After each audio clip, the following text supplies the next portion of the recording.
Hey class, now that we've talked about social status, let's dive into the topic of social roles.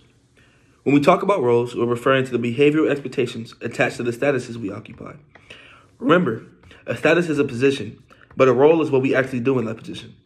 It's a set of behaviors and actions that are expected of us in that particular status. So if your status is a student, your role might include attending classes, completing assignments, and studying. If your status is teacher, your role would include creating lesson plans, teaching, and guiding students. But sometimes fulfilling a role isn't as simple as it seems. This is when role strain comes into play. Role strain happens when there are incompatible demands within a single role. Let's talk about a mother who works a full-time job. Fulfilling a role isn't as simple as it seems. This is where role strain comes into play.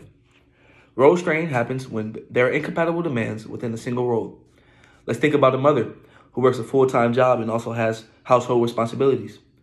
She might feel the pressure of trying to balance both work and home life, causing role strain. It's that feeling of being stretched too thin in one role because the expectations don't align perfectly. Now, what if that strain becomes from juggling multiple roles at once? That's where role conflict comes into play. Imagine you're a student and an athlete. Both roles come with their own set of responsibilities, and sometimes they conflict. For example, you may have a major exam, but also have a critical game to attend. Or you might have practice, but also have class conflict. In those situations, you might feel torn between the expectations of being a student and an athlete. And the way you handle this conflict can depend on which role you prioritize or how you try to balance both. Another concept we should talk about is role expectation versus role performance. Role expectations are the societal or group-defined standards for how a role should be played.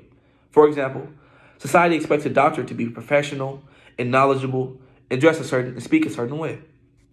But how the doctor actually performs this role, their role performance, might differ depending on the situation. It's not always a perfect match, and sometimes role performance doesn't meet role expectations. That's the reality of how roles play out in everyday life. And now that we covered roles and how they shape our behavior, and some key terms that come with roles, let's take a step further. Roles don't just exist in our isolation and amongst ourselves. They also play out within the context of groups.